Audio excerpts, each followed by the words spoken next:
आज हम लोग क्लास 6 का हिंदी पढ़ेंगे, जिसका शीर्षक है भीष्म की प्रतिज्ञा।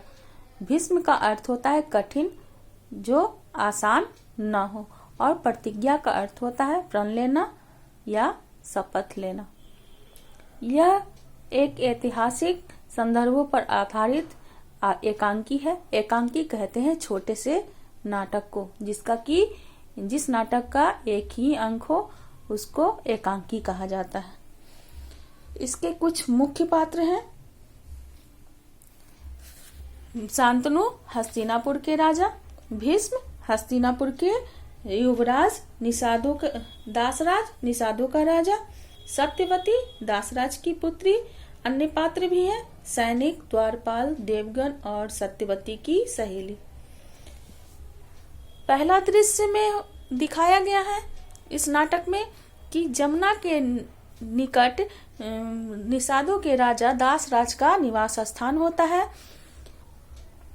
दासराज की पुत्री सत्यवती बहुत ही सुंदर होती है, जिसको देखकर हस्तिनापुर के सम्राट, हस्तिनापुर के राजा उसको देखकर मोहित हो जाते हैं, उस पर लट्टू हो जाते हैं और उसका हाथ मांगने के लिए दासराज के घर पर जाते हैं। दासराज महाराज शांतनु को देखकर उनका भव्य स्वागत करते हैं और आने का कारण पूछते हैं। तो महाराज शांतनु कहते हैं कि मैं आपकी पुत्री सत्यवती से विवाह करना चाहता हूँ। तब दासराज कहते हैं कि मैं अपनी पुत्री का विवाह आपके साथ करने के लिए तैयार हूँ, पर मेरी एक शर्त है कि मेरी पुत्री से जो बालक उत्पन्न होगा वही हस्तिनापुर का राजा बनेगा, तभी मैं अपनी पुत्री के साथ आपका विवाह कर सकता हूँ। यह शर्त राजा शांतनु को मंजूर नहीं होता है, क्योंकि शांतनु की पहली पत्नी गंगा का एक पुत्र होता है जिसका नाम देवव्रत होता है। उसमें राजा बनने के सारे गुण होते हैं। ये शर्त मानने का अर्थ होता कि देवव्रत के साथ महाराज शांतनु अन्याय करते। यह सोचकर महाराज शांतनु दासराज का यह प्रस्ताव नामंजूर करते हैं और उदास मन से वह घर वापस लौट आते हैं। उनकी उदासी को देखकर देवव्रत उसका कारण जानने की कोशिश करते हैं और कारण जानकर वे दासराज से मिलने के लिए उनके घर आते हैं। दूसरे दृश्य में दिखाया गया है, इसके दूसरे दृश्य में दिखाया गया है कि दासराज के घर पर जब देवव्रत पहुंचते हैं तो दासराज उनका स्वागत करते हैं और आने का कारण पूछते हैं। तब देवव्रत कहते हैं कि मैं माता सत्यवती को लेने आया हूँ।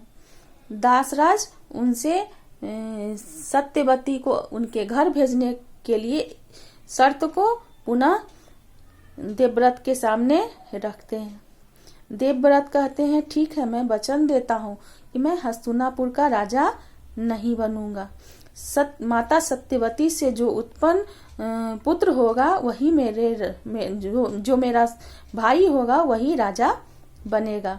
मैं उसकी सेवा उसी तरह से करूंगा जिस तरह से आज मैं अपने पिता का कर रहा हूँ। इस पर दासराज कहते हैं कि लेकिन बाद में मैं आपके पुत्र तो उस अधिकार को पाने की कोशिश करेंगे ही, इसलिए यह संबंध मैं नहीं बना सकता हूँ, यानी अपनी पुत्री का विवाह आपके पिता के साथ नहीं कर सकता हूँ। देवव्रत उसी समय अपना हाथ उठाकर यह प्रतिज्ञा लेते हैं और कहते हैं कि मैं इस धरती, अग्नि, जल, वायु सबको गवाह मानकर यह शपथ लेता हूँ, यह प्रतिज्ञा लेता हूँ कि मैं आजीवन कुंवारा रहूंगा। इस पर वायुमंडल में यह शब्द गूंजने लगता है कि धन्य है भीष्म, धन्य है भीष्म। इस तरह से देवता लोग फूल बरसाने लगते हैं और देवव्रत की कठिन प्रतिज्ञा के लिए खुशी का इजहार करते हैं। उसी समय देवता देवव्रत को भीष्म के नाम से पुकारते हैं, धन्य है भीष्म, धन्य है भीष्म। आज तक यह प्रतिज्ञा लेने, इतना कठिन प्रतिज्ञा लेने वाला ना कोई जन्म लिया है, न लिया था और ना ही आगे समय में लेगा। दासराज खुशी खुशी अपनी पुत्री की विदाई कर देते हैं। भीष्म माता सत्यवती के पैर छूता है और रथ पर बिठाकर उनको अपने घर लाकर अपने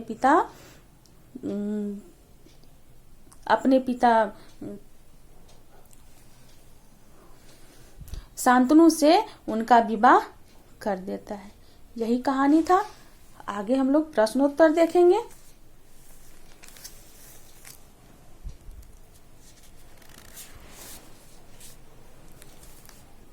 देखिए पहला प्रश्न, शांतनु कहाँ के राजा थे? शांतनु हस्तिनापुर के राजा थे। दूसरा क्वेश्चन है, निषाद राज ने राजा से अपनी कन्या का विवाह करने के लिए क्या शर्त रखी? निषाद राज ने महाराज शांतनु से अपनी कन्या का विवाह करने के लिए यही शर्त रखी थी कि जो मेरी पुत्री से बालक उत्पन्न होगा वही राजगद्दी पर बैठेगा, तभी मैं अपनी कन्या की विवाह आपके साथ करूंगा। तीसरा प्रश्न है, राजा को निषाद राज की शर्त मानने में क्या कठिनाई थी? राजा को निषाद राज की शर्त मानने में यही कठिनाई थी कि उनका एक पहला पुत्र था देवव्रत, वह राजा बनने के योग्य था। यदि निषाद राज का शर्त मानते तो वह देवव्रत के साथ अन्याय करते। यही उनके शर्त मानने में कठिनाई थी। चौथा प्रश्न है, देवव्रत ने हस्तिनापुर की गद्दी पर नहीं बैठने की प्रतिज्ञा क्यों की? देवव्रत चूंकि वे महान पिता के भक्त थे, अपने पिता के भी भक्त थे और अपने पिता को वे दुखी नहीं देख सकते थे और उनका दुख दूर करने के लिए, उनको खुशी देने के लिए उन्होंने यह प्रतिज्ञा ली थी। देवव्रत का नाम भीष्म क्यों पड़ा?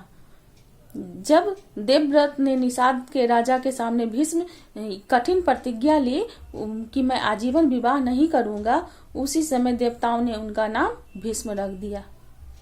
छठा क्वेश्चन है, देवव्रत ने दासराज की शर्त क्यों मान ली? सही कथन के आगे सही का निशान लगाइए। पहला ऑप्शन है, वह राजा नहीं होना चाहते थे, ये गलत है। ख का है, उन्हें निषाद राज को प्रसन्न करना था, ये भी गलत है। वह ब्रह्मचारी बनकर यश कमाना चाहते थे, गलत है।